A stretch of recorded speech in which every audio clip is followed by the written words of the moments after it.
তো কালকে বিরোধী পুজো আছে, সন্দেশ কিনে দেবো না, বাড়িতে নাড়ু বানাই প্রতি বছর, এবছরও বানাবো। তো ওই জন্য আমি নাড়ু চাপিয়েও দিয়েছি কড়াতে। দেখো তো নাড়ুটা আমি বসিয়ে দিয়েছি,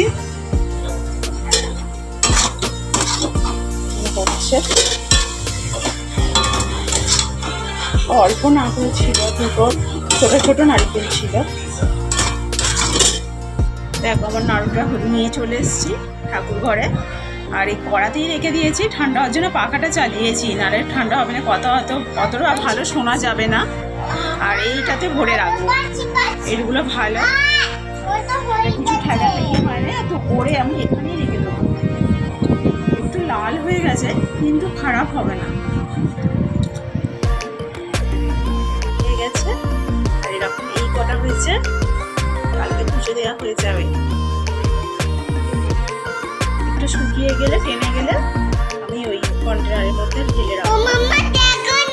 চলো আবার কালকে দেখা হচ্ছে। শুভ সকাল বন্ধুরা, আজ মঙ্গলবার, বাড়িতে গোটারি পুজো সকালে স্নান করে নিয়েছি, বাড়ির কাজ সব হয়ে গেছে।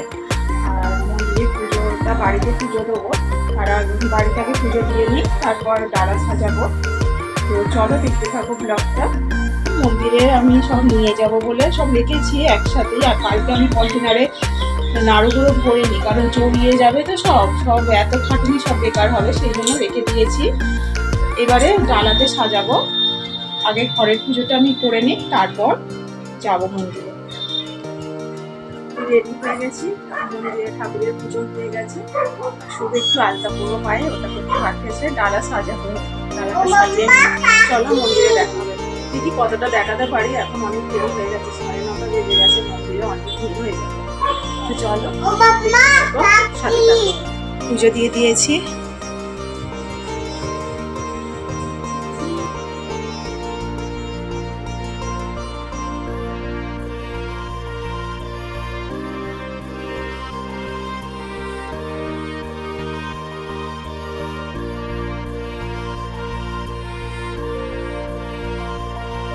মন্দিরে প্রচুর ভিড় হয়েছিল, তো ওই জন্য লাইন ছিল বলে একবার করে অঞ্জলি দিয়েছে, আর একবার এমনি ফুল দিয়ে করেছে, একবার খালি হাতে করে নিয়েছে, নাহলে 3বার হয়। তো ওই জন্য তাড়াতাড়ি হয়ে গেছে, নাহলে অনেক দেরি হতো। আজকে গরমটাও খুব পড়েছে মারাত্মক। তো চলো, হাঁপিয়ে গেছি, তো বাড়িতে চেঞ্জ করে নিই। আগে বাড়িতে নিয়ে এলাম, এসে সবাইকে প্রসাদ দেওয়া হয়ে গেছে, এবার আমি জল টল খাবো, তারপরে দেখা হচ্ছে। চলে আসলাম একটু পর, জল টল একটু ফল খেয়েছি, এবার রান্না একটু বসিয়ে দিয়েছি। আর বাবা, আজকে আমার হাজবেন্ড যাবে না, তো বিকেলে একটু খাবার তো বেশি করতে হবে, 4-5 জন আমাদের ফ্ল্যাটে দেবো, সবাইকে দেবো না, প্রতি বছর সবাইকে দিতে পারি না, 4-5 জনকেই দেবো, ওদেরই প্রসাদ দিয়েছি। বাড়িটা যে করছি মুগ ডাল আর চিচিয়ে আলু পোস্ত তরকারি। এরকম চিচিয়ে ভাজা আমি শুরু করে দিয়েছি, আর মুগ ডাল সিদ্ধ হচ্ছে।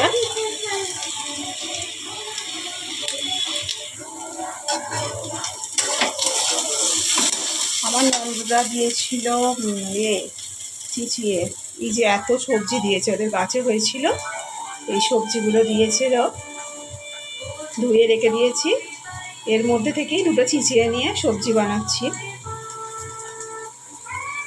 এসব গাছে টাটকা হয়েছিল, দেখো।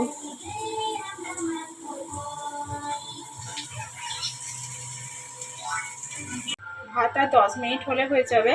কি কি রান্না হচ্ছে তোমাদের দেখাই, চলো।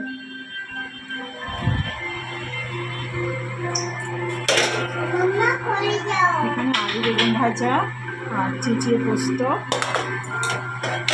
আর এখানে ডাল, মুগ ডাল, দেখেছো হয়ে গেছে। ডাল বসিয়ে দিয়েছি, ছোলার ডাল, আর এখানে পটল ভাজা হয়েছে, আলুটা ভাজছি, 13টা।